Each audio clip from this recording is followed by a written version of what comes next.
in the conference, so we would not be surprised to see tonight's game go either way.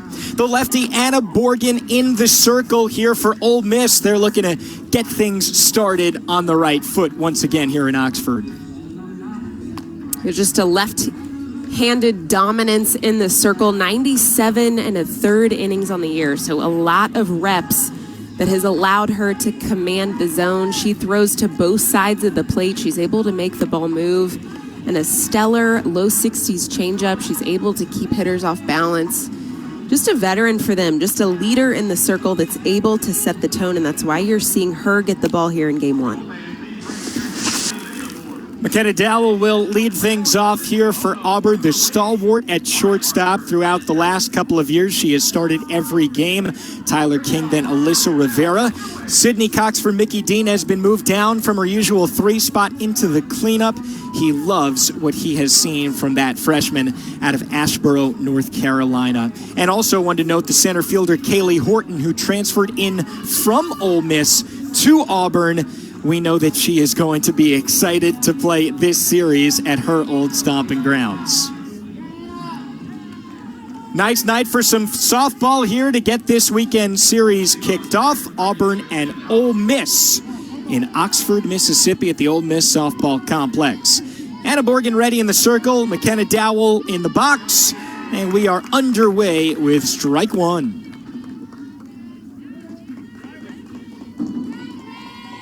Dowell in the leadoff here, a senior, and when you think about a leadoff hitter, coach normally talks about the consistency, the speed, but something that was spoken upon in specific to Dowell was nothing that came to her play physically, but mostly about the mental mindset as a leadoff.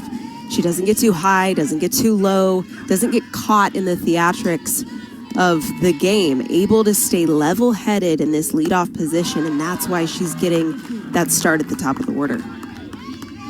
Role player her first 2 years, then she had to step in once they got to the postseason in both years, and head coach Mickey Dean in his 4th season was telling us that she was ready for that opportunity. She took advantage, and she has been a starter the last 2 years and has really anchored that defense up the middle.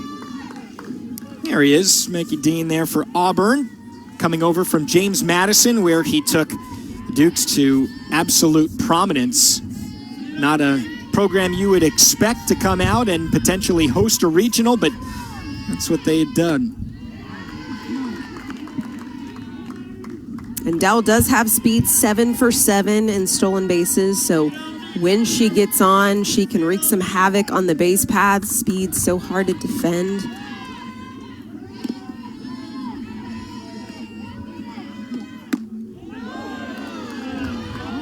Showing a pretty good eye there. That was close, but Matt Dial, the home plate umpire for tonight's ball game, said, "Indeed, it is ball 3 and the count runs full."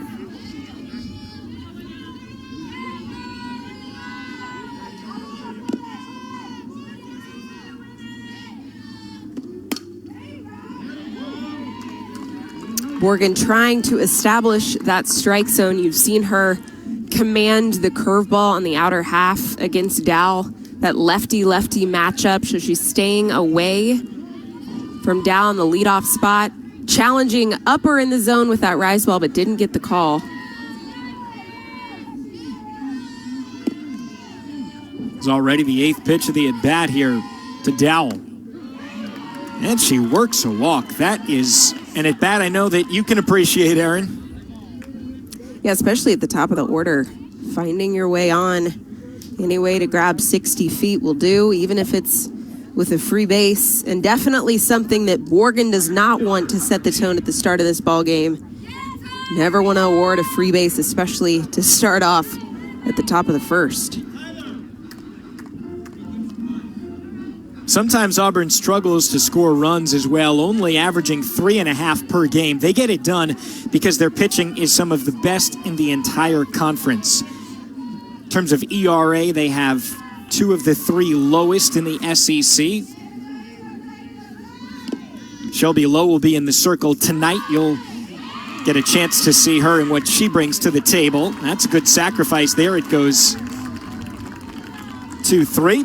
and collected for Tyler King. The sacrifice down, and Dowell moves into scoring position.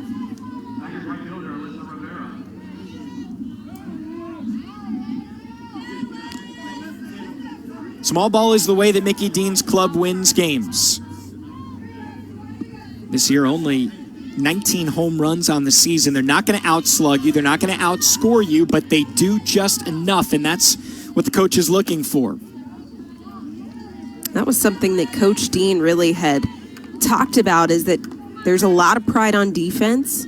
They're very strong in the circle, but it's offense that needs the most polishing, especially the middle part of this order.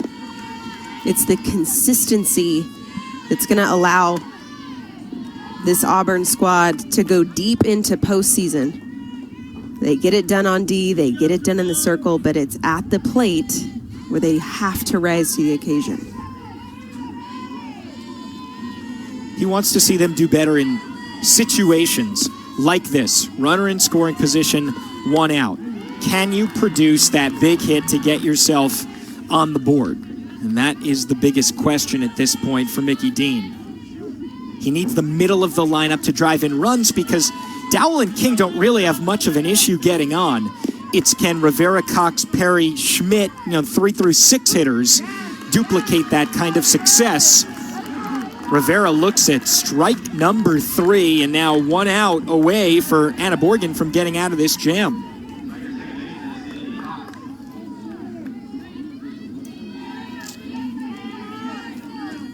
So here's the freshman, Sydney Cox.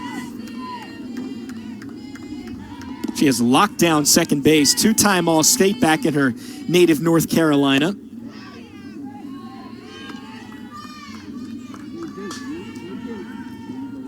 And one thing Mickey Dean told us that she's still learning about situational hitting. She has to be able to hit what's not her pitch, and that comes with practice, especially in the SEC. I mean, you saw it, Aaron, in the Big 12. You're not always going to get the pitch you want, but sometimes you have to do some damage with the one that you don't want and that the pitcher wants to give you. Yeah, some of the best hitters I know were able to hit balls that were out of the zone. Yeah, I think of NCAA home run leader Lauren Chamberlain. 95 home runs in her career, and what made her so good, what allowed her to hit that record, was not that she could hit strikes, it's that she could hit balls. When you've got numbers like that up on the board, you're not going to see anything in the strike zone very often. So learning how to hit something that's a little bit outside of that zone is where your success is going to lie.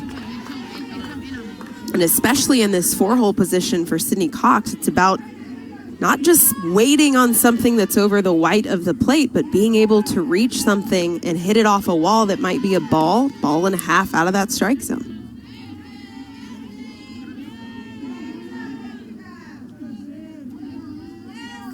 So 2-2 now on Cox. Only standing in there at 5'3". You can see a bit diminutive for a softball player, but she really packs a punch.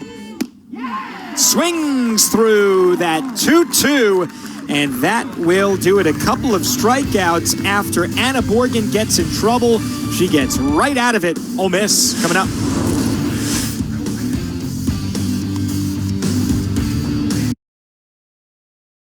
You deserve a car that thrills you.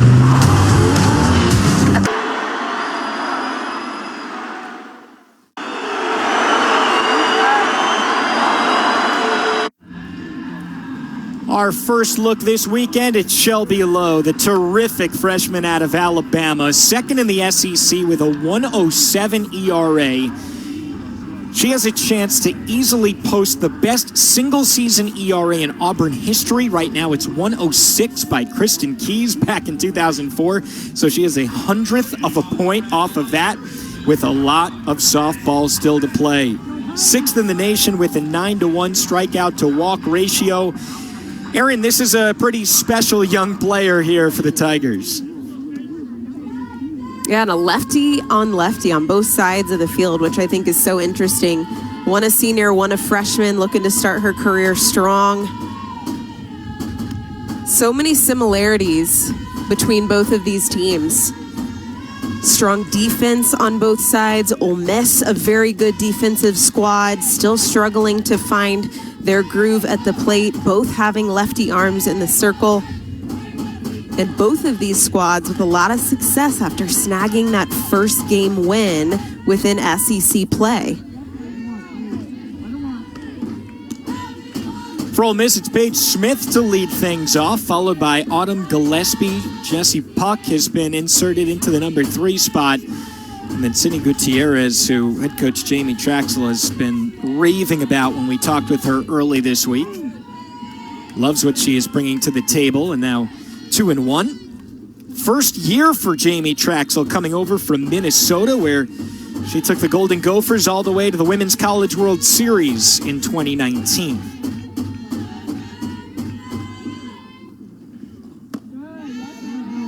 Jamie told us that it's just a challenge that she wanted to have. She wants to win a national championship. Thought that coming down here to Oxford would be the best opportunity at doing that, being in the SEC. And she's had success pretty much everywhere she's been, so I wouldn't bet against her. Now 3-2 on the leadoff hitter, Smith. Smith, an athlete that has started every single game the past 2 years. Sophomore that is, even though 2 years in, a veteran to this squad because of how many repetitions she's had in a Rebel uniform as she draws a walk. Just in the river to Smith, and that sets up the Rebels offense. The numbers on Shelby Lowe just kind of speak for themselves, don't they? 147 strikeouts at this point. 5th Auburn freshman to break that century mark in her first season. Sky really is the limit. I know it's a cliche, but there is no doubt that she is going to have the type of career for Auburn that Mickey Dean was hoping for coming in. I mean, Aaron, you know, you've seen plenty of freshmen come and go when you were playing, as well as, you know, since then, calling games. Sometimes it clicks, sometimes they're amazing and they fulfill their potential, and sometimes it doesn't happen that way. So it's really nice to see this for Lowe. Yeah, if I'm part of this Auburn fan base, this one popped out of play and caught by Perry at first base. If I'm an Auburn fan, I'm looking at Lowe in the circle going, heck yes. 3 more years of this arm in the circle, and it's only going to continue to get better. Right, as a freshman, you're just kind of wide-eyed, bushy-tailed, trying to bring your best game every time you step in the circle. But the more reps you get, the more confidence you have, the more plan of attack you have. You have a little bit more of a proud chest in the circle. So as her career starts to unfold for Auburn, she's going to carry that momentum from season to season to season. And we all know that Mickey Dean can recruit, even when he was at James Madison. I mean, the 2017 National Player of the Year, Megan Good. Also recruited Odyssey Alexander, who's been hurt for a little bit, but she just came back for the Dukes and has just put up monster numbers her entire career there. Auburn has had a lot of success recently as well. So it's not like this is not a program that can get to the Women's College World Series and win a national championship. Yeah, Jessica Puck now, who's up, is the other athlete in conjunction with Smith, who is in the leadoff, that has played every single game, not only the last 2 seasons, but 3 seasons as a senior for Puck in the 3-hole here. So, and this is a utility player. This is someone who's played 6 different spots on the field. Catcher, second base, third base, left field, right field. She's DP'd. I mean, you can stick her anywhere on this diamond, and she's going to get the job done. What an amazing asset to have in that starting 9. Well, she chased a couple outside the zone right there, and Shelby Lowe's first strikeout victim of the night. Going upstairs, Lowe with that rise ball just cuts right at the letters and climbs up over the helmet of Jessica Puck as she swings through that. So now Sydney Gutierrez, who is heating up. Since she got into conference play, .382 her batting average. That's tied for 7th in the conference. Originally enrolled at Georgia, fall of 2016. Ended up opting out. She went to Blinn College in Texas, of course, the alma mater of Cam Newton before he found his way to Auburn. Then first season with Ole Miss was back in 2019.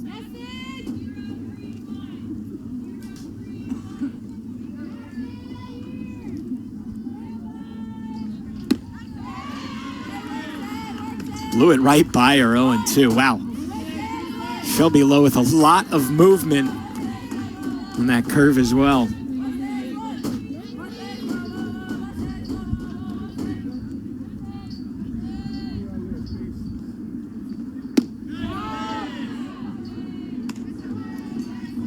Lefty-lefty doesn't seem like an easy matchup here, Aaron, against Shelby Lowe.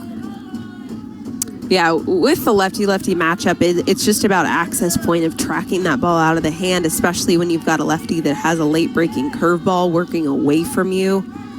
Left side of the batter's box. That one off speed, 52. Low and slow. Looks like that got a piece of the catcher, Godwin. A little bit of the hand there.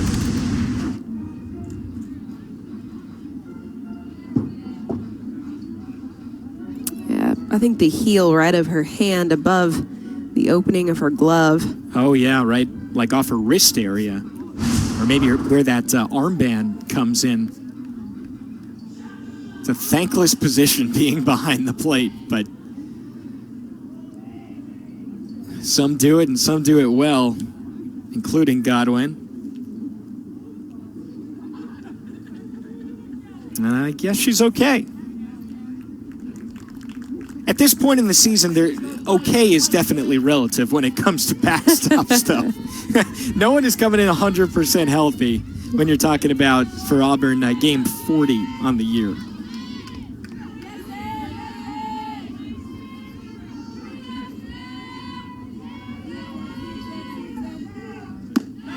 And Lowe gets another one. Back-to-back strikeouts working around the leadoff walk. No score between Auburn and Ole Miss after one.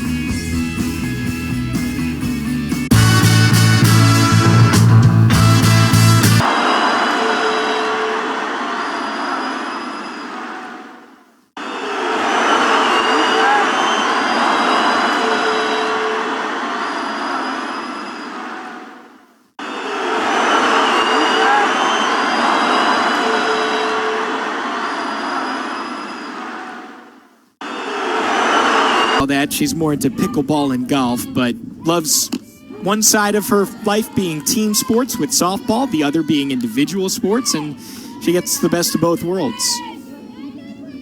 I was trying to figure out if I would even be able to stand in front of one of those tennis balls as she just unloads on it. I don't know if I could take one of those off the chest.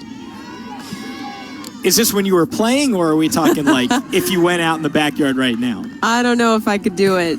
She was taking a full cut with that racket. That's why I was an outfielder, Alex. Let's be honest. Yeah, you had some time before the ball got to you. I almost want to remember, this is only her first season, so she's said she got a ton of buy-in from her team throughout. The ones that have stayed, there have been many transfers, but at the same time, what could they have thought when she started firing tennis balls off a racket at them? Must be thinking, this coach is crazy. Knocked down by Borgen, and she flips over to get Justice Perry one away here in the second.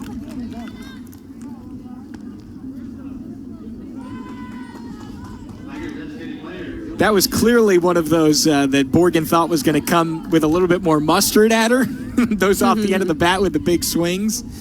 And instead it just has a lot of spin, and she was able to make the play after the bobble. You almost never see those balls fielded cleanly. It's just you flinch, and then you just collect yourself, realize you got time. Kelsey Schmidt goes the opposite way and right at Gutierrez for out number 2.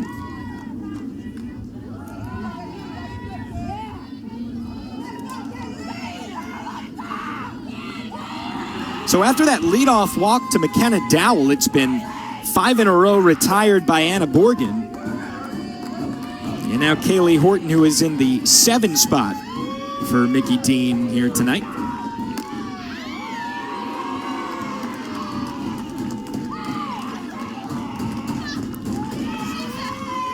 Kaylee Horton's eyes have to be lit up for this series. She has waited all year and circled it on the schedule, no doubt. The Ole Miss transfer, getting to be back in Oxford wearing orange and blue.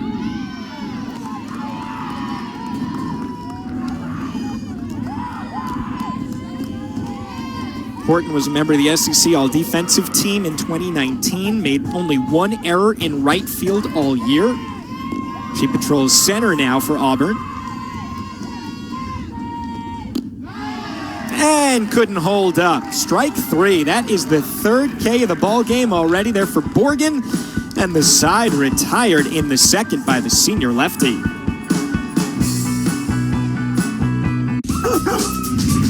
Introducing. What do you have to do in a league that's a monster like the SEC? You have to win at home. And that's exactly what Ole Miss has done. They have been just absolutely phenomenal. 7-2 in 9 SEC games here in Oxford. Going back to the start of 2019, they've won 52 of 59. Anytime you can do that, you give yourself a shot and a great home field advantage here at Ole Miss Softball Complex. Alex Perlman, Aaron Miller back with you here in the bottom of the first game of 3 between Auburn and Ole Miss. I think back to playing at OU, and anytime we entered into conference play, the push is always to get that first game. Snag the first, put it in your back pocket, move forward from there. You gain momentum, right? This game is all about momentum. And when you can get that first win in your back pocket, man, it really does allow some of the wind to get under those wings as you sail into game 2 and 3. And you're already seeing some of that success for both sides of this field. When these teams get the first W, they tend to have a lot better success as the weekend goes on.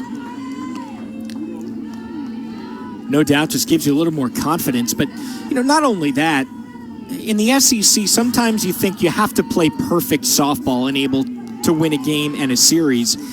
In reality, you don't have to, but if you do win game 1, it gives you some leeway, certainly for games 2 and 3. That is easily handled by Koepke to throw out Latham for out number 1. Coming up after us on SEC Network, we got the first game of a gigantic weekend series. Number 4 Mississippi State, 2nd-ranked Vanderbilt.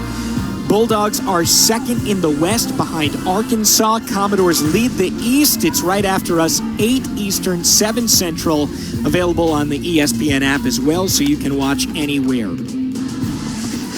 Arkansas taking on South Carolina in a doubleheader in Columbia, and they lost game 1, so a little bit more opening for Mississippi State to come in and make it a bit closer there in the West. Arkansas, the number 1 team in the country this year. Of course, talked about it, numbers 2 and 4 in action right after us, so you do not want to miss it when we are through. Blaze Behringer rolls over that, and her speed results in a hit. Cox just couldn't make the play in time and went on with 1 out. Well, she's leading the team 2nd in average, 357 in the 7-hole, and you see why. The speed just adding the pressure to that Tiger defense. She finds her way on. We're used to seeing Behringer more in the leadoff spot, but she has been knocked down to the 6th hole in this game here for Jamie Traxel, and, well, it worked that time. Gabby Alvarez getting the start in this one as she steps in and takes a strike. The senior out of Riverside, California. 23rd start of the season for Alvarez.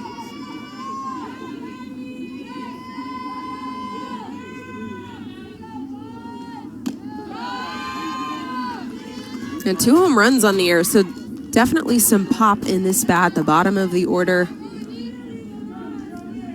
You think of the distribution of power, 1 through 9 for Ole Miss.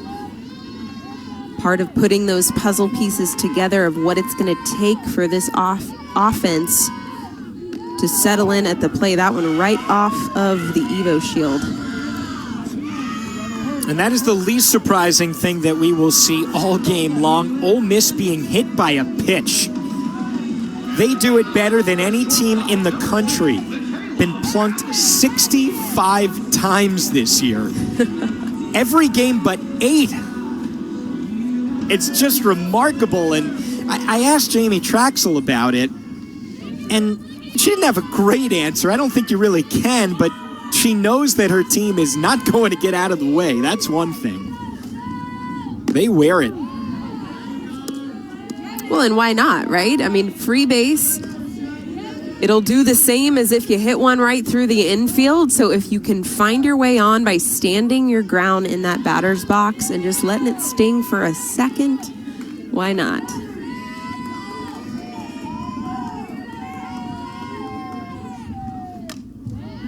Jamie did mention to us, though, that they do teach the girls how to get hit and not get hurt. You know, there's a big difference. You know, you can put your muscle into it, make sure that you're not hit on the ankle. There are ways to make sure that it's a little bruised, but you're not out for a couple of weeks. This is up the middle. Dowell steps on the bag, throws to first, got her. 6-3, the double play. Well, defense has been the standout for this Tiger team, and you see why. So sharp on D. That'll roll it up for 2, and they'll be up next. To worry about playing great competition. They have tested themselves all year long. The 6th toughest schedule in the NCAA. 14 games against teams that are currently ranked in the top 25 in RPI. And that's a big reason that they sit at number 11 in the RPI. Ole Miss just out 26. Both of these teams looking good for the postseason, but they're looking to up their standing and their seed in the upcoming SEC tournament, as well as potentially host a regional. Just out of the grasp of the sliding Gutierrez, 0-1.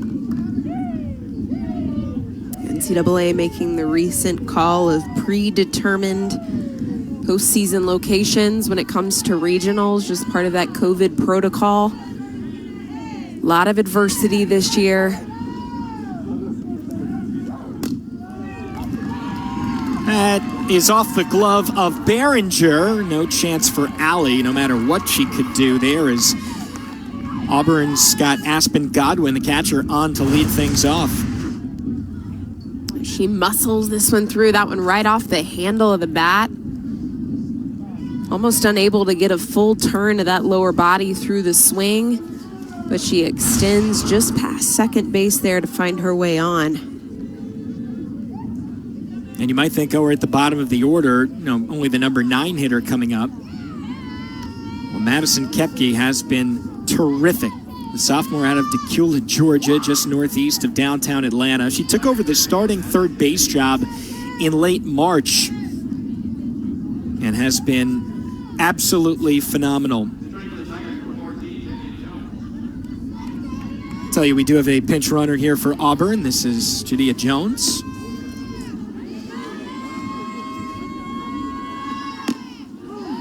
Going back to Koepke, the reigning SEC newcomer of the week, sharing it with LSU's Raylene Gutierrez. It's a pretty good line, right? 3 for 6. First double as a Tiger, also 2 runs driven in.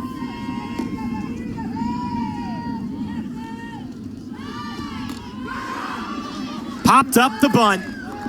Gillespie easily handles it for out number 1, and that's a big, big no-no there. Yeah, that's the one thing you never want to do when you're in a sacrifice situation, especially in that 9 hole, right? Your job just to move that runner 60 feet, turn this lineup over back to the top at Dowell. And now instead of having 1 out and a runner on second, 1 out and Godwin still at first base. The lineup does turn back over here to Dowell. Flared out towards left. Just strike 1. Aaron, when you know you're facing Anna Borgen, and she's got such a terrific rise ball, and you're trying to get that sacrifice down. Do you almost, as a hitter and a bunter, I guess in this situation, just say, if I get the rise, I'm going to let it go? It's so much easier said than done, right? Because of course. There's a reason the rise ball is so dominant. There's a reason we have such dominant rise ball pitchers in our game, and it's because that perception and the spin, the break on that ball looks so similar to a fastball.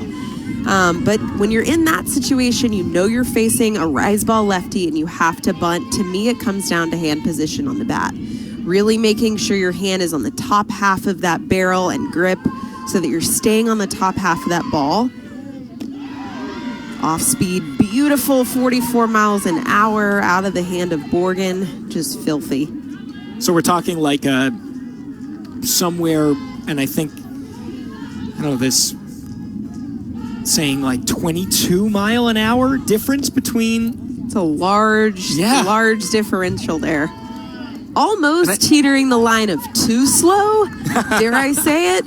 You know, where you see it and you almost have an opportunity to load a second time in that lower half to be able to hit that pitch, but was successful there against Dow. So maybe 44 miles an hour will continue to get it done. Popped up off the bat at Dowell, shallow center field, and taken in by Whitley. No problem for out number 2. My favorite saying ever is the Bugs Bunny changeup, right? Out of the cannonball, and it just kind of floats to home plate. That one didn't quite have the hump in the air like a Bugs Bunny changeup, but it definitely had the speed. And so that was a big hitter to retire for Anna Borgen. Dowell was hitting .396 with runners on this year. And now it's up to Tyler King, who sacrificed her first time up.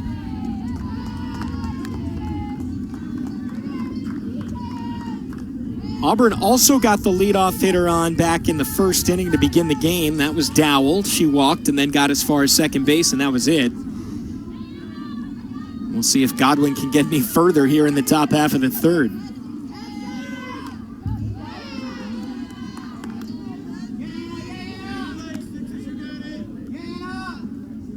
Pitching as advertised early. We knew that Borgen would come out firing on all cylinders. She has been great recently. Her last 3 starts, 2 earned runs allowed in 12 innings, 12 strikeouts, and just 3 walks. Check her over towards third. Easy play for Smith.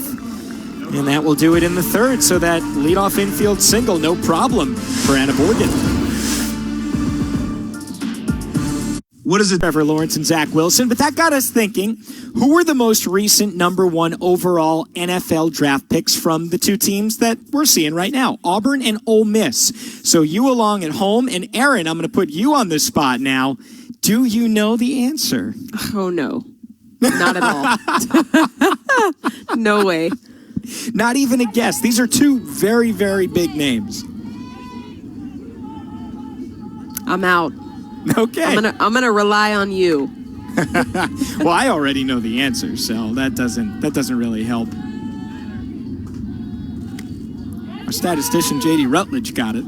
That didn't take very long for him. We'll show you the answer in just a moment here in the bottom half of the third inning. So think about it at home. Get your guesses in your mind, and we'll see if you're right. Still scoreless between Auburn and Ole Miss in a good old-fashioned pitcher's duel in Game 1 of this series. I'll give you a hint. They're both quarterbacks. I mean, that was probably the most obvious hint I could have given, but narrows it down a little bit, I guess. Just upstairs. Yeah, to Tate Whitley. Both of these left-handed pitchers establishing that curveball in the outer half, especially when facing a left-handed hitter.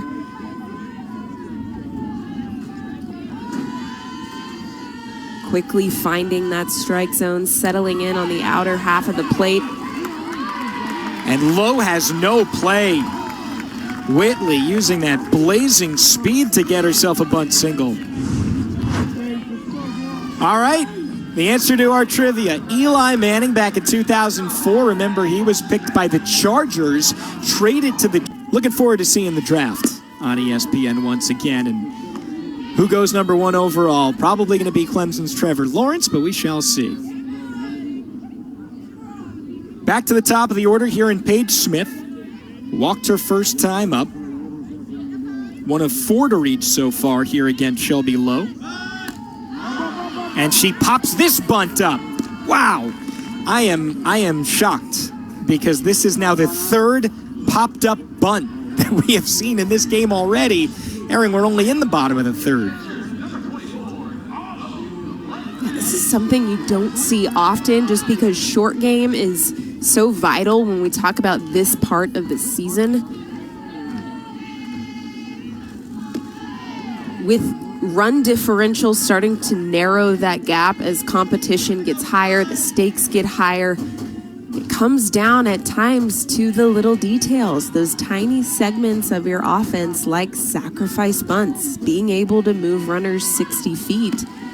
And now for the 2nd time, we've seen sacrifice bunts be popped out for out number 1.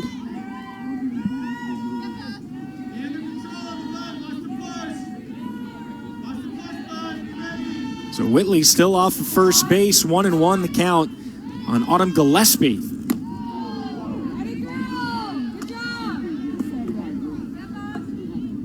We have seen dominance from both lefties.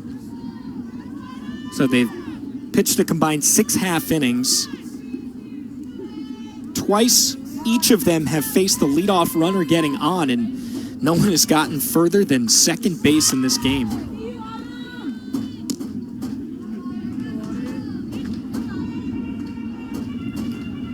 But if Auburn is going to win a series, it's going to be one because of Shelby Lowe. She's going to have a big part in it. But also going into the bullpen to the sophomore KK Dismukes, who has the 3rd lowest ERA in the SEC. That's a 1-2-3 mark. She finishes off what Shelby Lowe starts many times. And another swing and a miss. This staff, 1.8 ERA. And this is why, out of the hand of Lowe, a freshman absolutely dealing against some veterans in this Rebel lineup.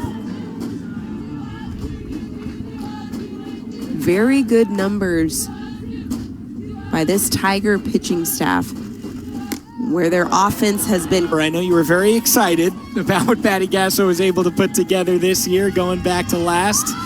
But maybe that's a good thing, right? I mean, kind of a reset, and Georgia really was impressive. Very impressive in game 1. You know, I've had quite a few conversations on both sides of the fence about an undefeated season, and I think as great as the storyline is, that's a lot of pressure to hold as a number 1 squad in the nation right now. So to let a little bit of pressure out of that valve might be a good thing for Oklahoma. You saw the big bounce back after that loss, a run rule win in game 2 of that doubleheader against Georgia. So they lose a very tough ball game, their first loss of the season against the Dogs, and then turn around with a 12-0 win in game 2 of that doubleheader. So quite an answer, quite a bounce back from that Sooner squad. Yeah, and you would think that if the Sooners, for instance, got to Oklahoma City and they hadn't lost a game. Right. Also, they're playing in Oklahoma City, so you have to add the geographic factor. That would have been just heaps of pressure for the Sooners there. And pop back to Gillespie, 1 away. And then, you know, just factor in how historic a team this is. This is one of the best offensive teams that we've ever seen in our game, isn't it? Oh, I completely agree. I think back to the 2013 national championship team that I was a part of that had talks of being one of the greatest softball teams to ever come through NCAA softball. And I think we're starting to see that narrative possibly shift with the team right now at Oklahoma. That skirts through off the bat of Sydney Cox, and she is on with 1 out. This one well struck. Sydney Cox finding the middle fairway of this field, straight to Whitley in center, and that'll work her way on. And so now here is Justice Perry for Auburn.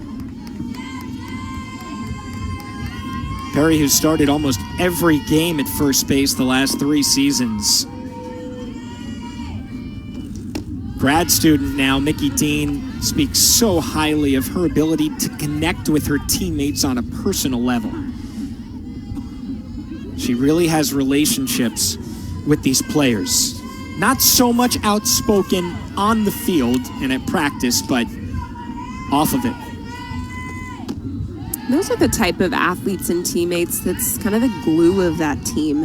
When you have those deep relationships with coaches, teammates, staff, you really bridge that gap when it comes to communication, any type of conflict, if there is any, and just getting everybody on the same page, pulling the rope in the same direction. Off the fists out to left, and puck charges and makes the play. Overthrew first base Gutierrez, but Cox is going to stay put. Got a little excited there. She knows it. Makes a great grab in left field, but just overshoots first base. Gutierrez trying to make a grab. No harm done. Sydney Cox still stands at first base. 2 outs now for Kelsey Schmidt. 0 for 1. She lined out to first.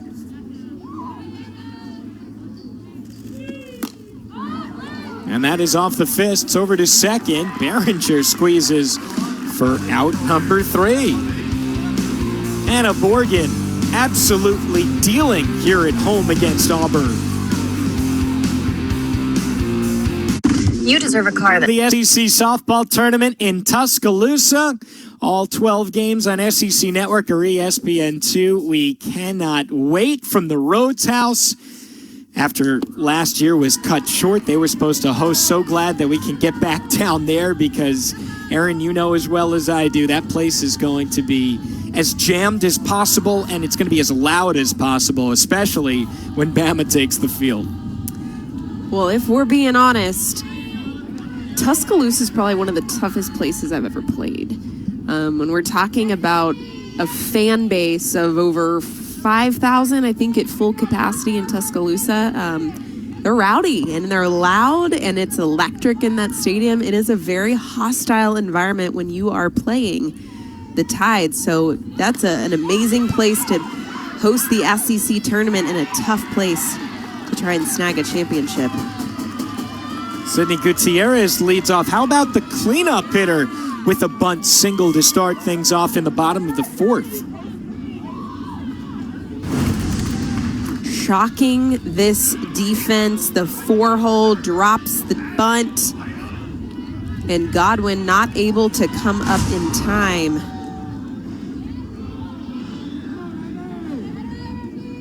In a time when you see power being so utilized and revered, we have seen a lot of small ball so far in this game. It hasn't resulted in a run yet,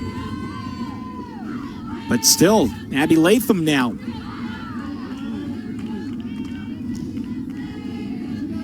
We've really seen a lot of attempted short game as well. 2 popped up sack bunts, a successful sack back in the first by Auburn, but I agree with you. Quite a bit of short game shown here just through 4 innings.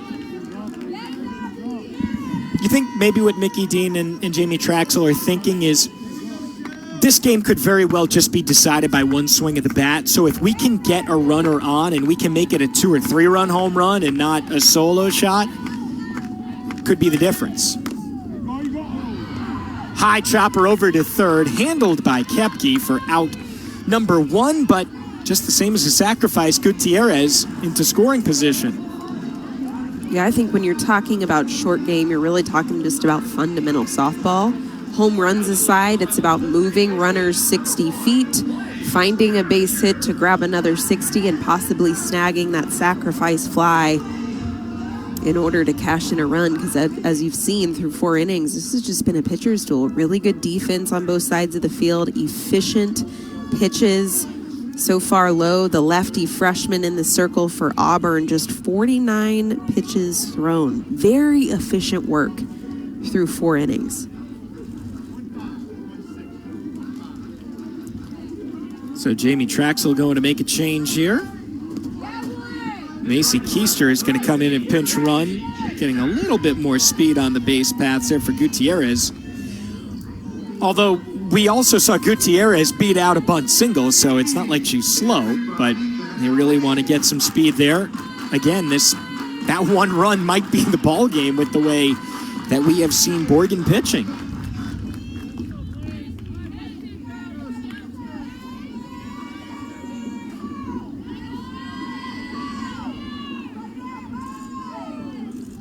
Keister does have just one stolen base this year. Big lead there, but didn't go. Took strike one. And Blaze Behringer reaching on an infield single her first time up. Has been the starting second baseman for Ole Miss since the third game of the year, the freshman from Arizona.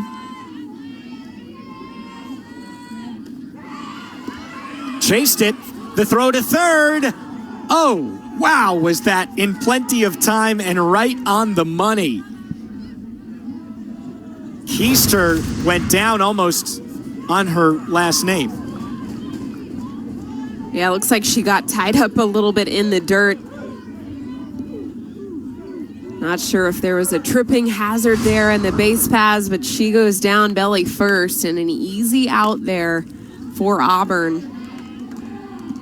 And the very next pitch, it ends the inning as Cox underhand flips to Perry.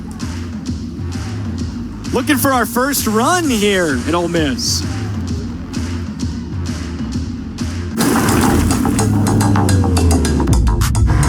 lot of bagels on the scoreboard right now as we go to the top of the fifth inning. Auburn and Ole Miss both looking for their first run of the game. Anna Borgen has been terrific for Ole Miss, only giving up 2 hits, and on the other side for Shelby Lowe, just one more. Borgen will go right back to work against the bottom of this Tigers order. Horton, the Ole Miss transfer, and then Godwin and Koepke.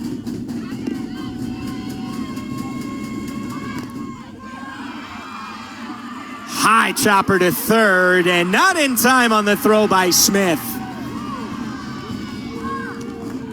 Horton beating out the infield single at her old ballpark.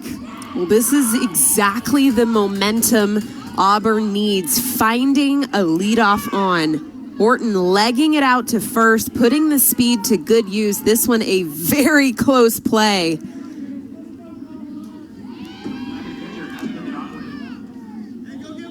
And a slow-mo look here, and I think it's the right call. I think the foot got there before the throw was secured. Good call by Emerus Addison. He's the first base umpire. Home plate, Matt Dial. Third base, Brian Crotchet. So now it's up to Aspen Godwin with a runner on first and nobody out. This is the third time that Auburn has gotten the leadoff hitter on.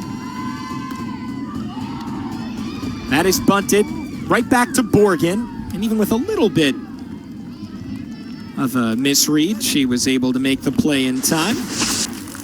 Sunday, 4 Eastern, 3 Central on SEC Network. We're going to have the second game of a big softball series. Number 19, Missouri, 6th ranked Arkansas in Fayetteville. And then they'll finish up the series Monday right here on the SEC Network. Coverage starts at 7 Eastern, 6 Central. It's SEC softball available on the ESPN app. You can watch anywhere. Look forward to having you along throughout the entire weekend here as we get closer and closer to postseason.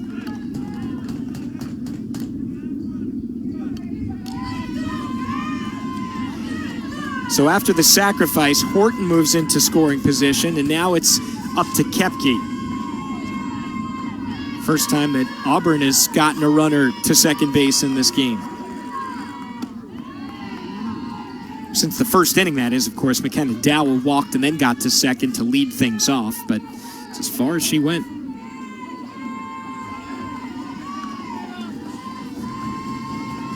Right here in the 9-hole, looking just to turn this lineup over. A lot of the power for Auburn in that 1-2-3. Opposite way, Behringer takes care of Koepke, and Horton is now just 60 feet away from giving Auburn the lead. Well, no better time than now for Auburn with Dowell in the leadoff, who walked back in the first. And all it takes is a base hit.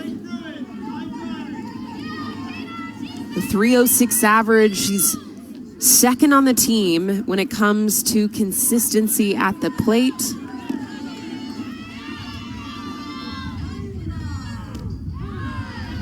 And there's that changeup. 44 miles an hour. This is exactly who Mickey Dean wants to see at the plate. 400 with runners in scoring position, and these are the types of situations he needs to see his lineup produce. It's over to second, handled by Behringer. And Borgen is out of the inning. Anytime that either Borgen or Lowe have gotten in a jam, they've gotten out of it. And still nothing across for either. Back in 2019, Jamie Traxel took Minnesota to the promised land. The Golden Gophers into the Women's College World Series, defeating LSU. You know, we asked her about this over the week, and she just was getting emotional even thinking back to that magical run. She loved that team so much, the type of people that they were. It was such a difficult decision for her to leave Minneapolis. She never thought she would, thought that that was her dream job, but decided she wanted a new challenge. Took the Ole Miss job. It's year number 1 for her down in Oxford. And another postseason berth most likely on the horizon here for the Rebels.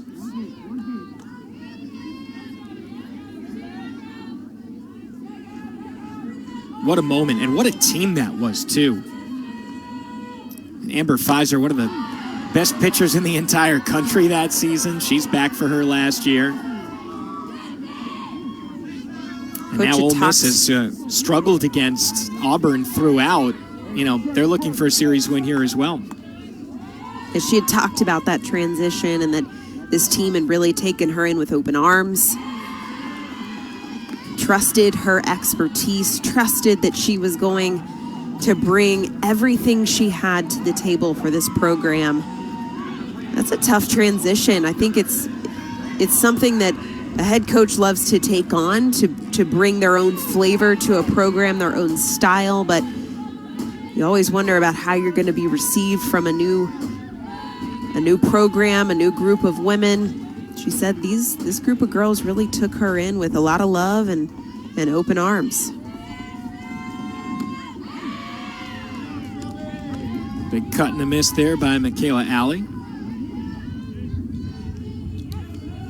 And I think also with Jamie deciding to take the job at Ole Miss, she absolutely loved Minnesota, but if you look at it objectively, there is no league like the SEC, up and down. I mean, the Big 12 is really good. Pac-12 has some excellent teams. But the SEC from 1 through 13 are all extremely talented.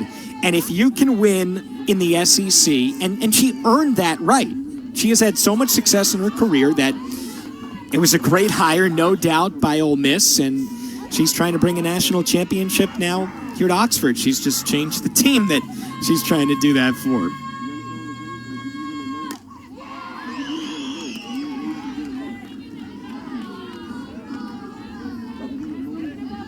Just looking at the diversity of speed that we have seen out of the hand of Lowe. We've seen her in the 50s. We've seen her in the 60s, topping out, I think, around 66, 67, and that off speed in the mid to high 40s. Just the range of what she can show in the circle is why this freshman, this lefty, has been so successful in her first year in a Tiger uniform. Another big part for Lowe is the mental game as well, which Mickey Dean talked to us about. That is hammered down the left field line and fair.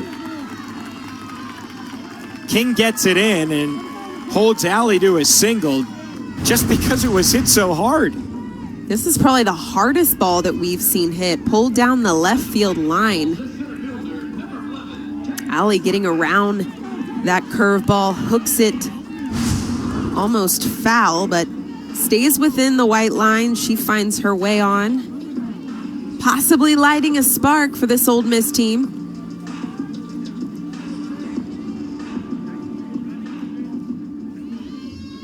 Shelby Lowe has gotten into a little bit of trouble in this game already. Ole Miss has gotten runners in scoring position, but none have come around. And Whitley puts the bunt down. And she will get a hit out of it. They are going to hold the runner at third in Michaela Alley. Couldn't tell for just a moment whether or not Cox coming over to cover the bag had caught the ball, but it did get by her glove into right field, and Ole Miss is set up. Well, the short game continuing to be strong. And this one just gets tangled up at first base. Cox trying to come over without collision of Whitley running through first base, but is not able to miss the collision at first. And that is what speed gets you, Alex, when you put pressure on a defense and you're forcing the rush nature of finishing and closing that play. This is what you start to see, a defense shaking with now runners on first and third. And it proves to be true. That hard hit down the line in Alley sparking a little bit of momentum in this Ole Miss lineup. And now all of a sudden, less than 2 outs, you've got an RBI opportunity at the plate right here at the top of the order. Smith now with a nice shot at home plate. They will give Tate Whitley an infield single on that bunt attempt. And the error will send Alley over to third base.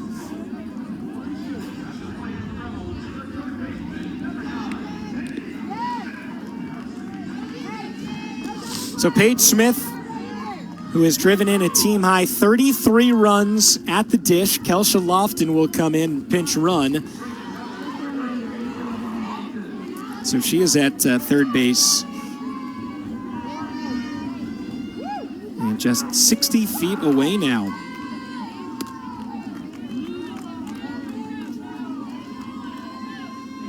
Still only 61 pitches through 5 innings for Lowe. Despite the pressure here, very efficient still in the circle for Auburn. Very aggressive swing right there by Paige Smith. It gets out of play. Looking for her first hit. She walked and also popped up a bunt. With the way that Hannah Borgen has been throwing, these runs will be at a premium.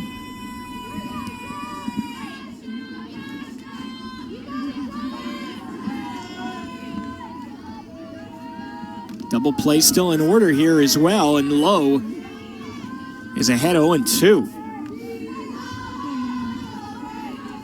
That's how you answer. For the freshman Lowe in the circle, put in a tough spot.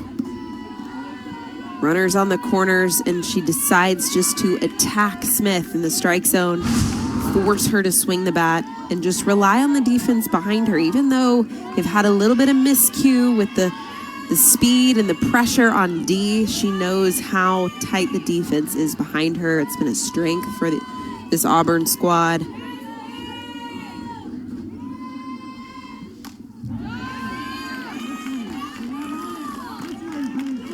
.63-mile-an-hour curveball. Likely to see possibly that off speed or even the changeup that's in the mid-40s show up with this 0-2 count. That's something Smith is going to have to fend off. What do you sit on? Ripped off of the glove of Cox, and she corrals it on the fly. 2 away. And indeed, the off-speed shows up. Smith able to stay back on this, but not enough. A hot shot to Sydney Cox at second base. Pops out of the glove, but secures the catch. Huge out for Auburn Tigers. Wow. Runners on the corner still, now 2 away for Autumn Gillespie. Not something you see every day. Gillespie, who Jamie Traxel said is a terrific bunter, thought about it but pulled back for ball 1. Spent her first couple of seasons at UCF before coming over, the Redlands, California native. Lofton is on third, Whitley on second. There are some really good base runners on, a lot of speed. Now 1-1. Talk about an athlete that just sets a tone in the box. Autumn Gillespie, over 6 feet tall, strong athlete, a presence at the plate.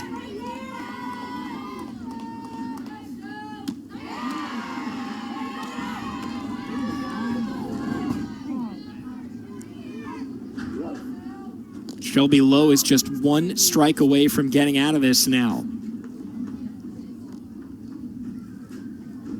Talked about Justice Perry, who has a great feel for her teammates, coming over and having that quick conversation here with their freshman Shelby Lowe.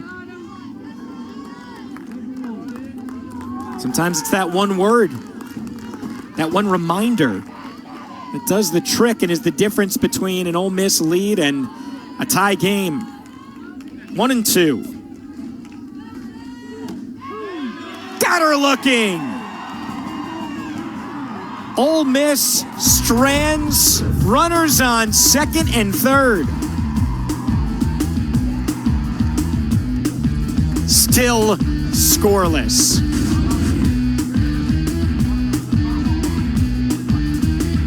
Look at these. This is the game for you. Auburn and Ole Miss scoreless as we go to the top of the 6th inning. It's 2 through 4 coming up now for the Auburn Tigers. They are just 1 for 5 against that senior lefty, Anna Borgen, who has been as advertised. She hasn't lost since April 1st, and that was an extra inning 1-0 L at LSU. We're talking about a top 15 team there. So that has to give Jamie Traxel a ton of confidence, knowing that you have someone in the circle that is pitching her best towards the end of the season. Borgen with some of the best control I think I've seen all season. That bunt picked up by Gillespie, easily handled for out number 1. Saturday, 4 more spring football games available for you on SEC Network Plus. It's Texas A&M and South Carolina, both at 2 Eastern, 1 Central. Tennessee's orange and white game comes your way at 4 Eastern, and then Ole Miss, these very same Rebels in the Grove Bowl at 5 Eastern, 4 Central. And to get SEC Network Plus, go to secnetwork.com or download the ESPN app. So 1 out, no one on now for Alyssa Rivera as we get into the sweet spot of this Tigers order. This is who Mickey Dean wants to see produce against some really good pitching. She got that off the fists, and that will get into the seats.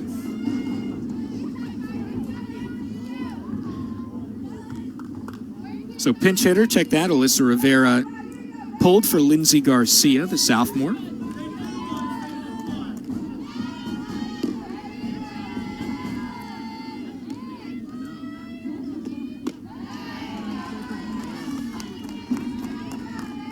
Garcia only started 4 games as a freshman last year, but she already started 32 this season. Didn't get the opening nod here, but could make a big impact.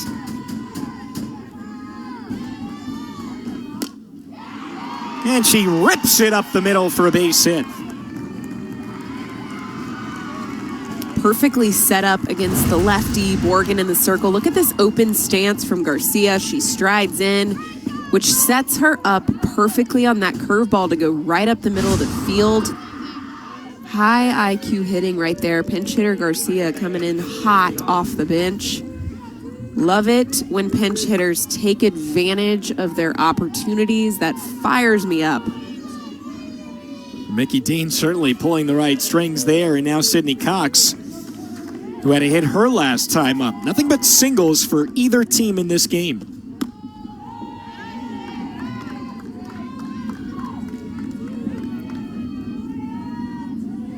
Auburn, despite scoring just 3.5 runs per game, 25-14 on the year, mostly thanks to its pitching. We talked about Lowe, Dismukes, also Maddie Penta, a fantastic freshman that we'll most likely see tomorrow night here on SEC Network. Snap throw behind the runner, not in time. That game starting at 8 Eastern, 7 Central. We'll see you right back here for that.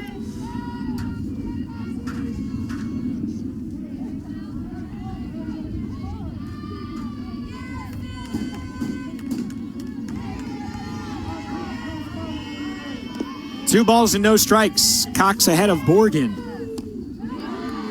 And she could not hold up.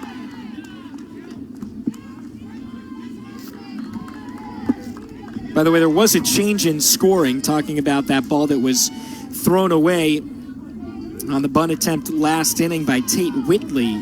They did give an error to Justice Perry. It's an E3, and that allowed Alley to move to third. Another snap throw with the runner going, not in time.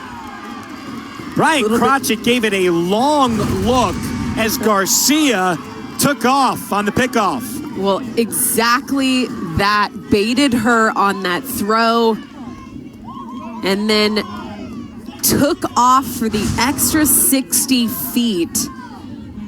And I'll tell you, I'm sure that little trick play there was practiced and rehearsed many times in practice. Chopper to Gutierrez as she touches up, out number 2. Can we, Aaron, just give a little love to Gutierrez there on the short hop pick on the pickoff, and then she made it that close over at second base? I mean, that was really impressive, even though Ole Miss didn't get an out. Yeah, easily could have saved a run there. That would have absolutely made it to the right field corner of the field had she not dug that ball.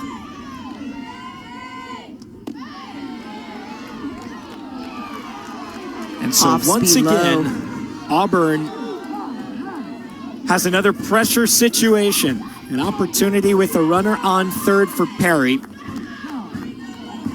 Hitting just 172 with runners in scoring position this year.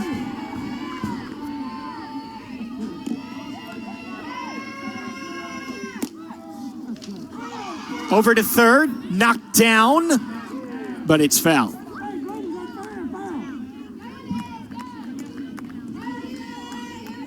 Ole Miss doesn't make a lot of mistakes either. They're the second highest fielding percentage team in the SEC.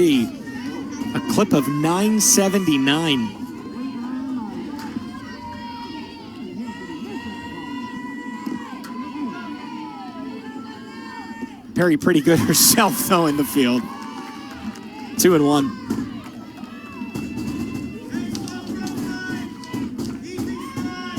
First base, not an easy position either. 989 fielding percentage. Tied for 4th all time at Auburn.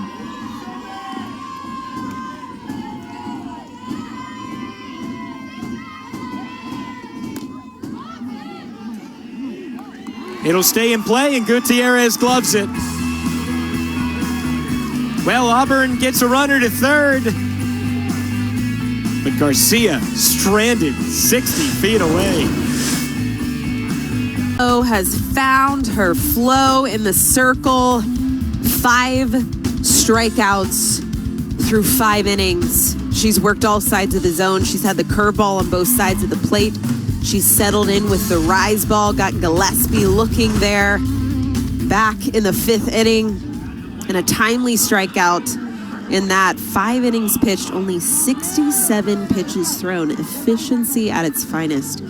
Just a freshman. That's what has been so impressive about her performance this year, is that she's still young. 3 more full seasons here with the Tigers, and has made quite a splash in her first season in an Auburn uniform. Yeah, she sure has. The reigning Alabama Gatorade Player of the Year.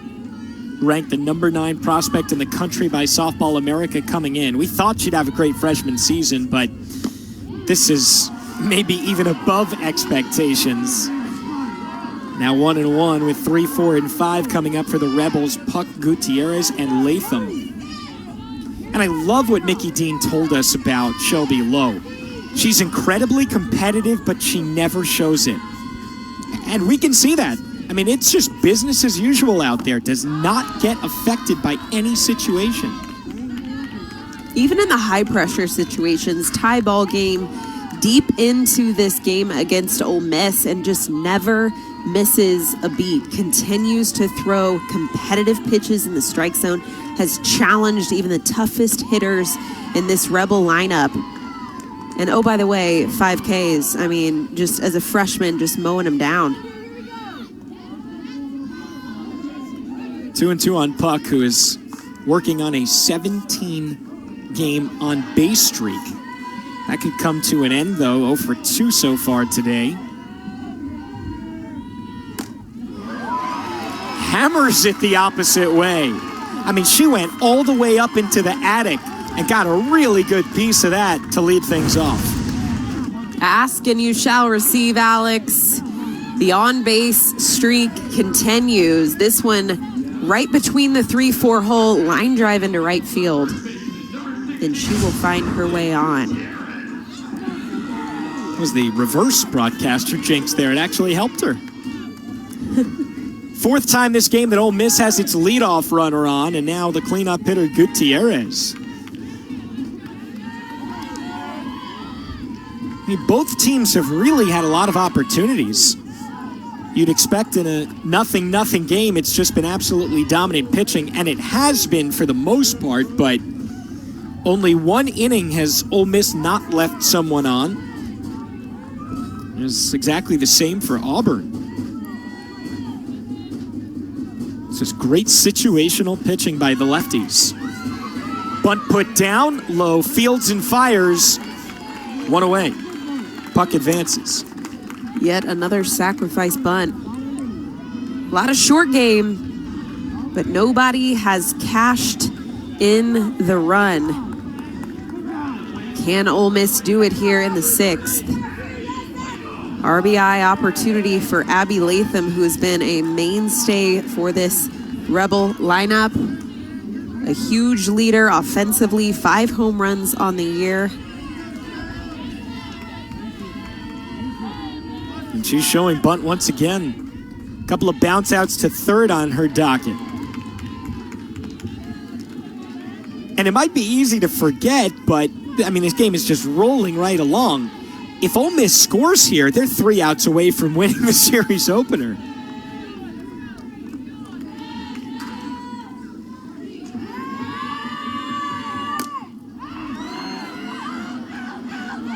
High fly left field, out of play.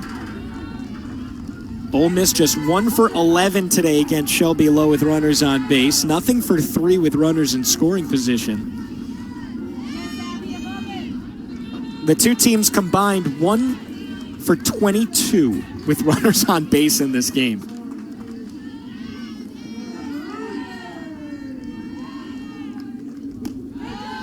And it paints a picture that is very synonymous with the conversations we had with both of these coaches, where pitching and defense lights out. Really solid. We've seen it. Both of these arms, lefty arms in the circle, have been lights out for both of these teams. Defense has looked pretty sharp. A few miscues here and there, but it's been offensive that has come up short as Latham goes down swinging, and it's been the execution when they need it most. Here with a runner in scoring position, Latham chasing a rise ball up in her eyes. So now 2 outs, and that will bring up Behringer.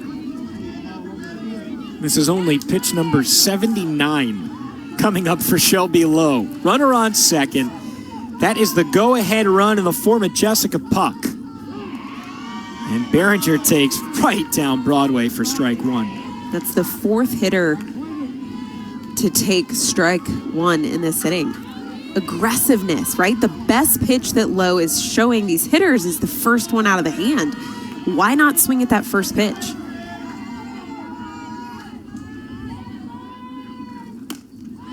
That's kind of what I was wondering as well.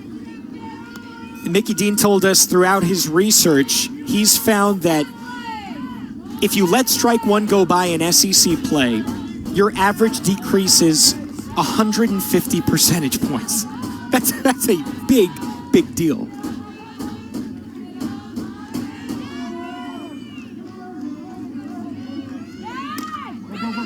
Behringer, slow chopper, and low handles for the final out.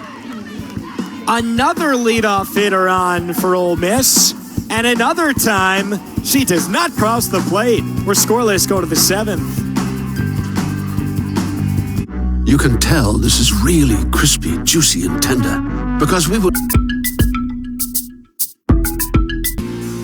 To hold this game tight, 0-0, and it's been on that curveball. She has been blazing on the outer half, that breaking ball through the strike zone. Some of the best control I've seen all year coming from the hand of the lefty senior, Anna Borgen. 6 innings thrown, 3 strikeouts, only 68 pitches so far as we enter here in the 7th inning.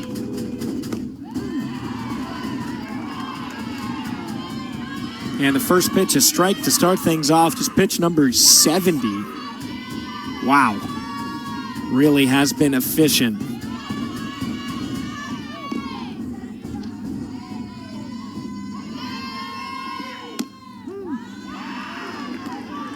And that finds the strike zone as well. So now 0-2 here on the sophomore. Maya Engelkeys. Well, Mickey Dean did it last inning. Pinch hit Garcia for Rivera. Garcia got all the way to third base, but she was stranded right there after a ground out to first and a pop-up to first off the bats of Cox and Perry, respectively.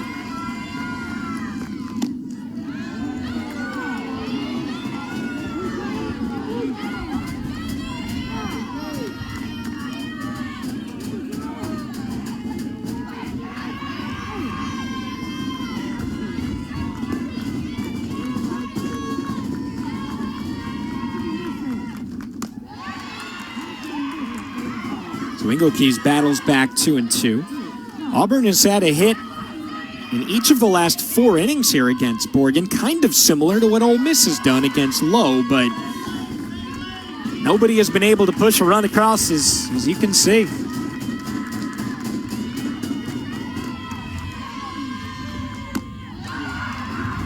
You know, Aaron, we were talking about this game beforehand, and we were saying, you know, what do you think? What are we going to see here tonight if we could predict the future? And we said it's probably going to be a pitcher's duel. Don't think we expected 0-0 in the top of the 7th, though.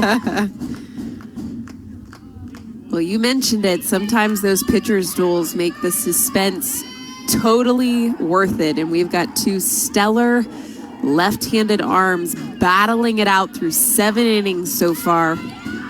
Still scoreless.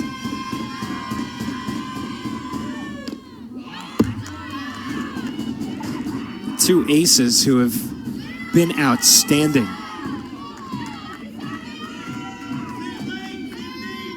Auburn knows how important these series are at the end of the year. Just 5-10 in the SEC right now, so standings a very important part of what happens at the end of the season. And got her looking. That curve came right back over the plate. Tonight, right after us on SEC Network, the first game of a gigantic weekend series. Number 4 Mississippi State, 2nd-ranked Vanderbilt. Can't wait for that one. It's available on the ESPN app as well, so you can watch anywhere. Bulldogs are 2nd in the West, just behind Arkansas. Vandy leads the East. And that 1-2 punch of Kumar Rocker and Jack Leiter have just been sensational for the Doors. As advertised, and we expect Jack most likely the number 1 overall pick in the MLB draft, but we'll just have to wait and see. And now Horton. The Ole Miss transfer puts it right back to Borgen, and she threw it away. Horton's going to second, and she's in there.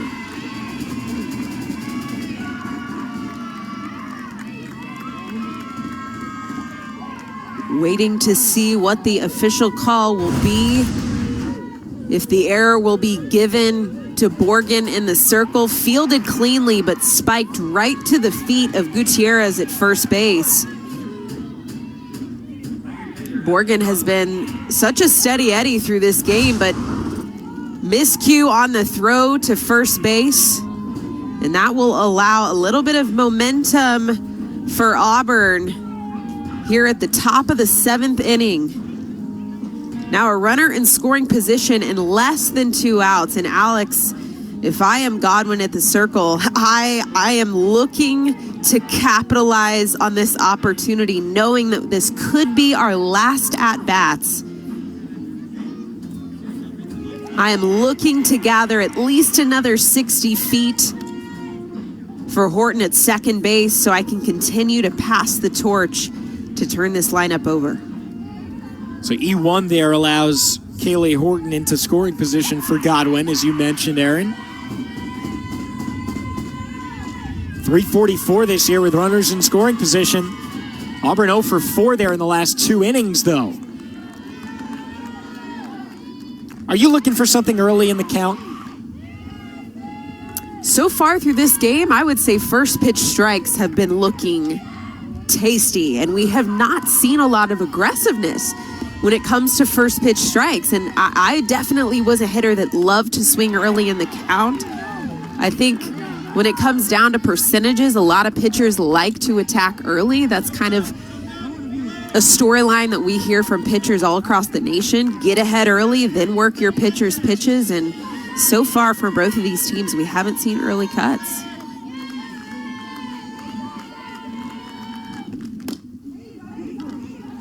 Couple hops over to third, nicely corralled by Smith for out number 2. On the flip side of that, though, Aaron, do you feel like if you swing at the first pitch and you pop up, or you make another kind of out, do you feel like you gave the at-bat away at all?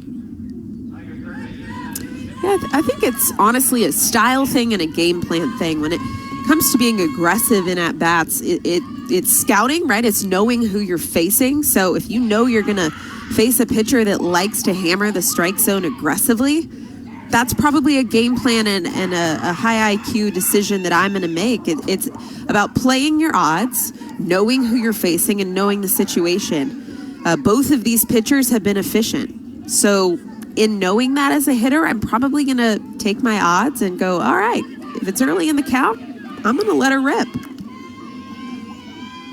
Just like they did last inning, Auburn has the go-ahead run just 60 feet away with 2 outs, and Madison Koepke takes a little bit off the plate in the river. Koepke, the SEC co-newcomer of the week, a special award created this year just for sophomores because of COVID. Horton's on third.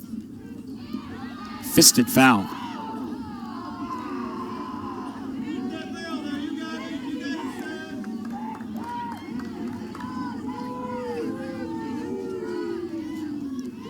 And wouldn't that be sweet for Horton over at third base? Transferring in from Ole Miss to Auburn, and a chance to give them the go-ahead run.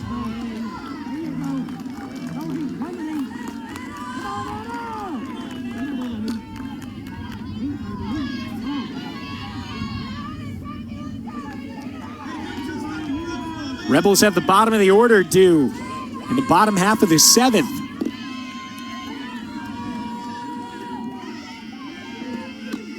Koepke goes down. Borgen bookends the inning here with a couple of Ks. Continuing to stay in her element, she goes upstairs with the rise ball, slams the door shut as we enter the bottom of the 7th. Anna Borgen has been an escape artist so far for Ole Miss. Auburn 0 for 6 with runners in scoring position the last 3 frames. Not a whole lot to report in the run column so far as we head to the bottom half of the 7th. Alex Perlman, Aaron Miller with you here in Oxford. What a game we have been treated to. A true old-fashioned pitcher's duel between Anna Borgen and Shelby Lowe. She is out there in the circle for the bottom of the 7th. And it's the bottom of the order now for the Rebels. Naomi Jones will lead things off now for Ole Miss, pinch hitting.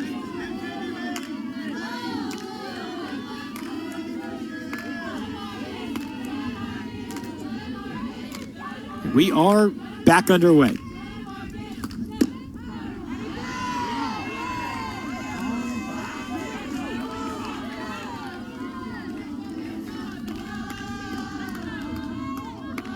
Jones started 17 games last year. It's a big part of the team, pinch hitting now in this situation.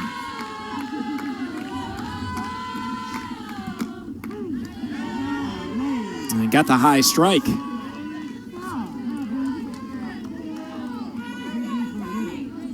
Two teams are combined 0 for 13 with runners in scoring position. 1 for 26 with runners on base.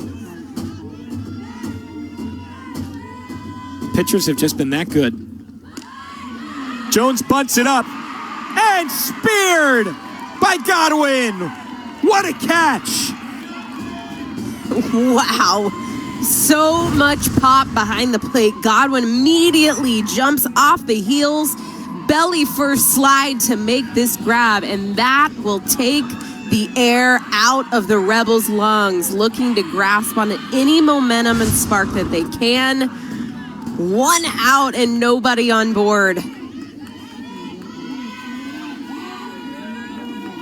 What a difference. Runner on first, nobody out, to 1 out and nobody on here in the bottom of the 7th inning.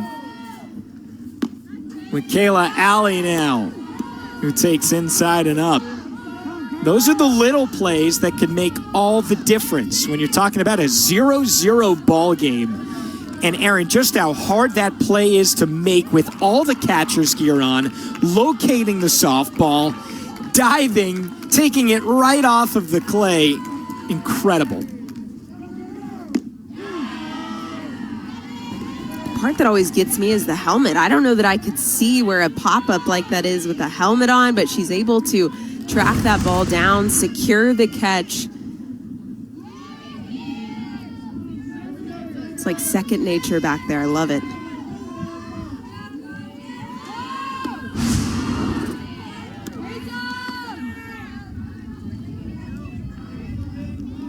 And so now 2-1 here on Alley. I don't know if that's not top 10 on SportsCenter. I don't know what should be. Especially with what that means in this game as well. 3-1 now on Alley.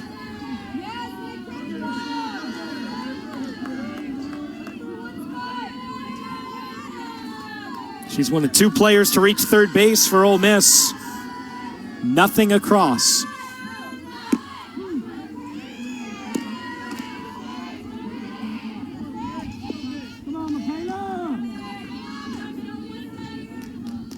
Tate Whitley is due on deck. And now the count full on Alley, the terrific shortstop. And there's ball 4.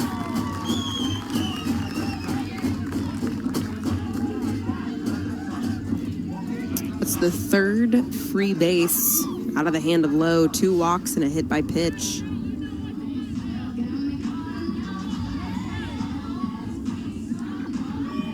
And so Mickey Dean out. Talk things over with his battery once again.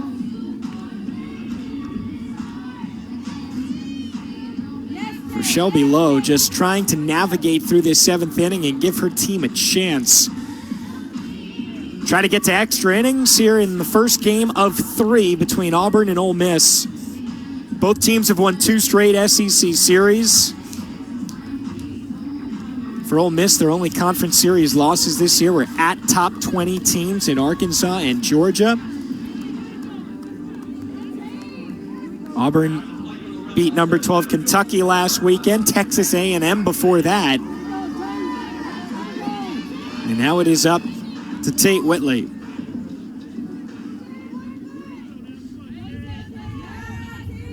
Something to keep in mind, Allie has not attempted a stolen base yet this season. She's on first now.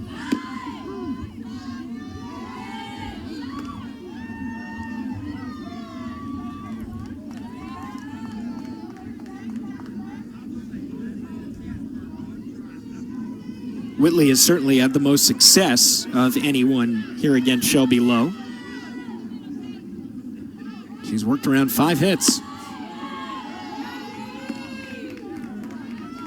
Applying that pressure on the left side. It's been the speed that's allowed her to put pressure on this Auburn defense, find her way on. 2 for 2.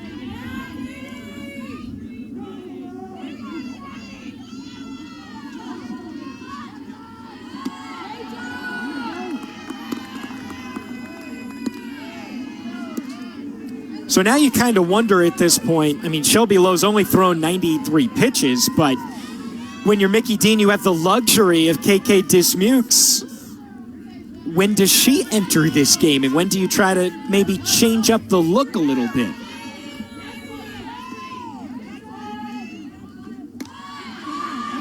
Another pop-up to the catcher. Make that 4 pop-up bunts that we have seen through 7 innings here today. Godwin getting worked behind the plate. This one a little bit easier of a grab than what we saw against Jones.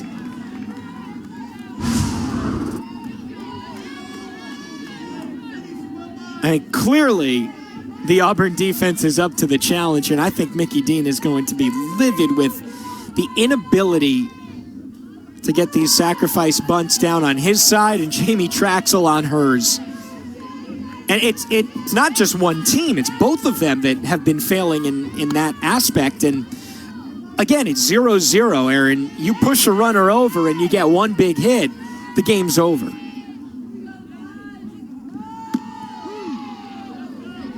Yeah, that short game so vital when we talk about high competition play, championship style play. These are little fundamentals in the sport of softball that means so much in the grand scheme of things. Controlling the things you can control, bunting the ball on the ground. This is on the ground over to Cox, and she has no issues throwing out Smith. 7 innings, not enough. We go to the 8th.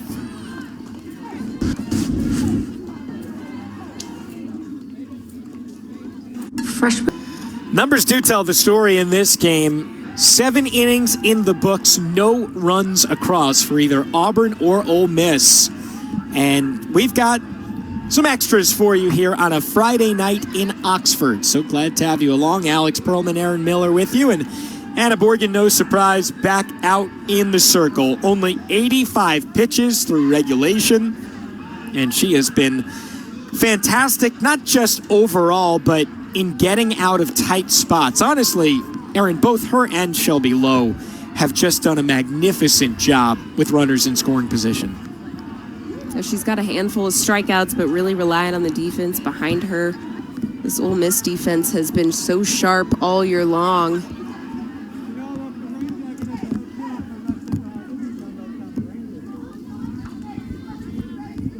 It's the top of the order for the Tigers. We're talking Dowell, King, and then Garcia, who pinch hit in the 6th. And rain is now beginning to fall here in Oxford. You can see some fans ducking for cover, others throwing on the rain jacket.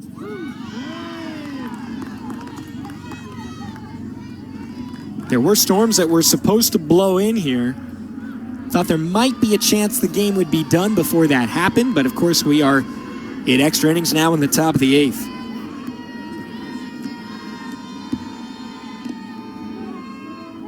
Being told it is just going to be a brief shower, though, so that's great news. Clear skies behind it, shouldn't have too much of an impact. Which team's offense will have an impact is really the biggest question at this point. Who can break through and get that magical run?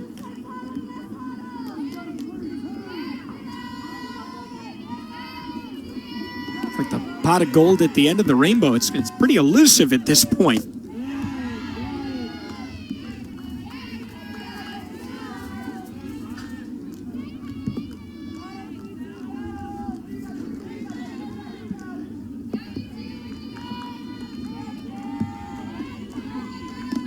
Dowell is 0 for 2, drew that leadoff walk to begin the game, and that's it. Wouldn't chase.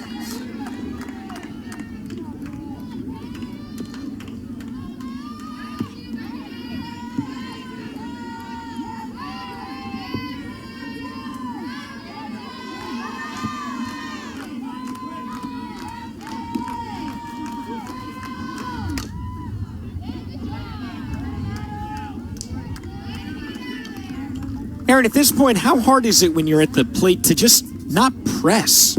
You've seen teammate after teammate come up empty in those clutch situations. Well, you said it.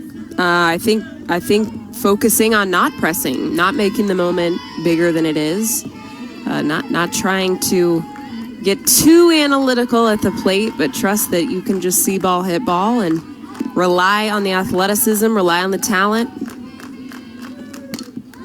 And to be honest, this type of rep right here of a tie ball game, late innings, having to do anything you can to scrap a run, these are the reps that are going to prepare you for championship style play.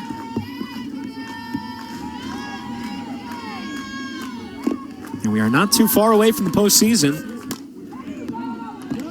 Over to first, and Gutierrez has it. If you're just joining us and looking for Mississippi State and Vanderbilt on the diamond, well, that's starting over on the SEC alternate channel, that is, as we play on here in Oxford, the softball diamond.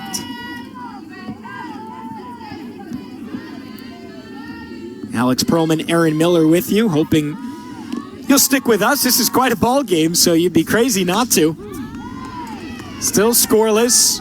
Anna Borgen and Shelby Lowe for Auburn have just been exactly as advertised.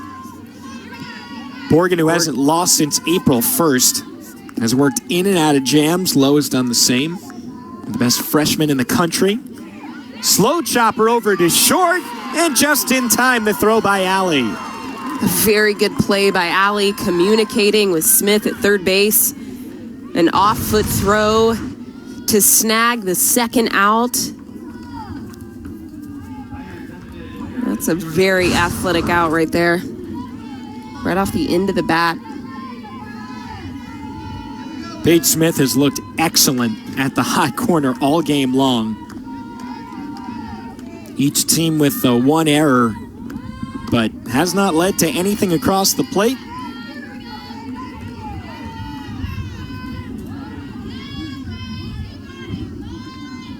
Lindsey Garcia back in. She pinch hit for Alyssa Rivera in the 6th and singled up the middle. So why would you not let her hit at this point?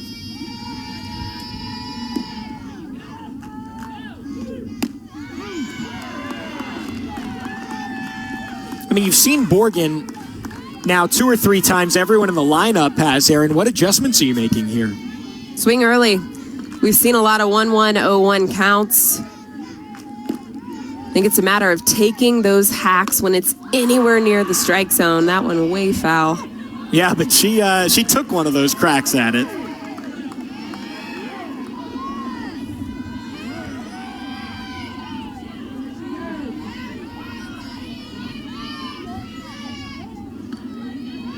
Ole Miss in the bottom of the 8th has 2, 3, and 4 due against possibly Shelby Lowe, possibly KK Dismukes. Rolled over to third, and Smith once again up to the challenge. 1, 2, 3, go the Tigers against Anna Borgen in the top half of the 8th. It's time for dinner, and you have no idea what to make.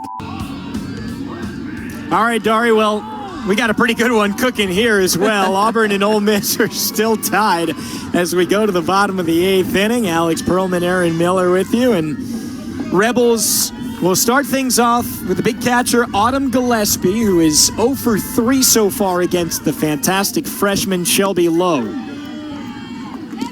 Couple of strikeouts. I was a Jinx Trojan. He must have been a Union grad. We were high school rivals, so I'll tip my cap. But Jinx still has quite a few more football championships, just saying. And now 0-2 here to start things off. Having a little fun this afternoon into evening. First game of a 3-game set. We've got the middle game for you as well on SEC Network. Looking forward to that tomorrow night, 8 Eastern, 7 Central. But we've got something to decide still here on a Friday evening in Oxford. And Gillespie cuts and misses. That is the 7th K of the game for Lowe. And the third strikeout for Gillespie. This is the second strikeout she's had on that rise ball up in the eyes. Lowe continuing to command zone. 6 strikeouts through 8 innings. Jessica Puck.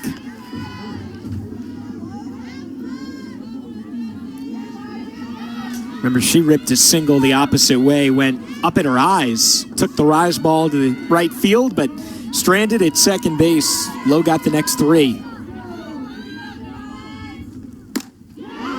And there is another sharply hit ball up the middle.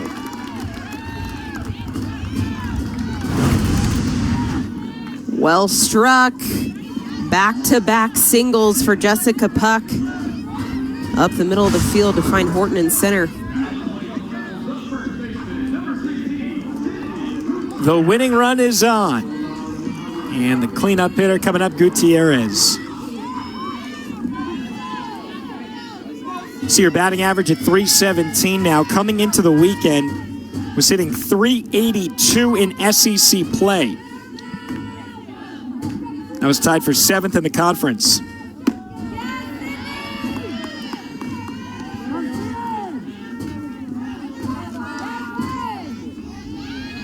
Jamie Traxel loves that Sydney just doesn't have an ego. Has also bought into this team 100%. Just missed a little bit down. And has really stuck to the teaching of the assistant coach and hitting coach, Katie Rekovich-Browder, who is also with Jamie in Minnesota. Loves biomechanics, really numbers driven. Doesn't think he can give too many of them to the players. Sydney loves that. Also have a fellow Sooner on staff, grad assistant Fale Aviu, who handles some outfield and hitting. We played together at Oklahoma. Very close. Fale is very close with Coach Browder, so good relationship there.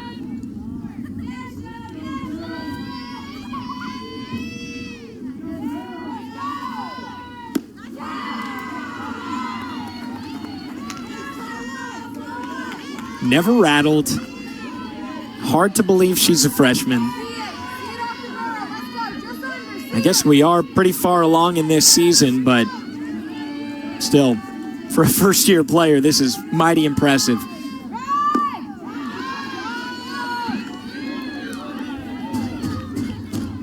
Full count to Gutierrez.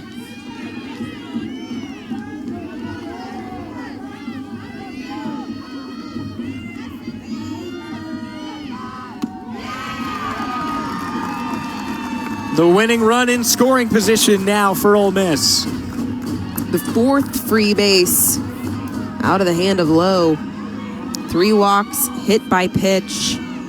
The only dark spot to what has been an outstanding outing for the freshman Lowe. 7 strikeouts through 8 innings.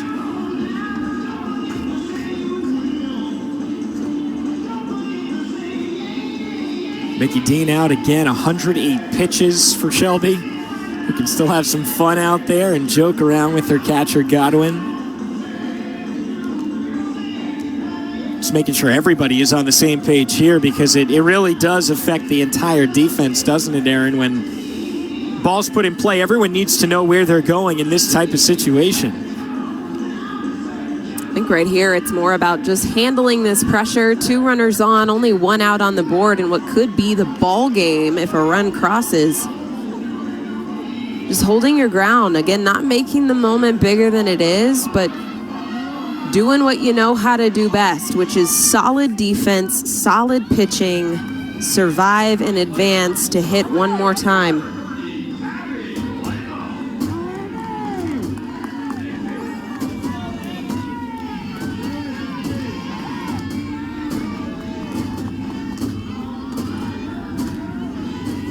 Puck is the winning run on second. Gutierrez also on base. She's on first, and now here's Abby Latham.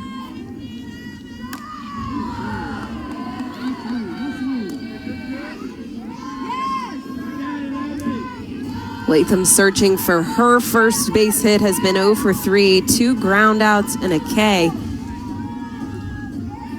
An athlete who is a leader for the Rebels when it comes to offense, but has not found her hot streak yet at the plate. She doesn't need it, but she could end this game with one swing very easily in multiple ways. Latham sitting third place all-time at Ole Miss with 26 career home runs, right behind Dee Dee Justice and Lauren Grill.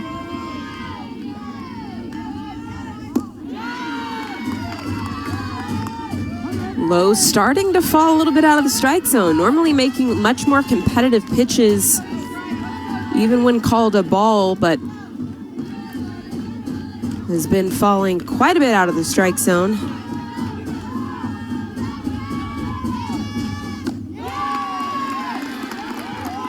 And again, 3-1. Ole Miss is taking some very good at-bats, though, in the last couple innings as well. They're really making Lowe work. You know, and you almost wonder, at what point do you try to go to Dismukes with just how much success she's had closing games? And it got her. Abby Latham pushes the winning run just 60 feet away with 1 out. We'll make that 5 free bases, 2 hit by pitch. 3 walks, that one right off the Evo Shield.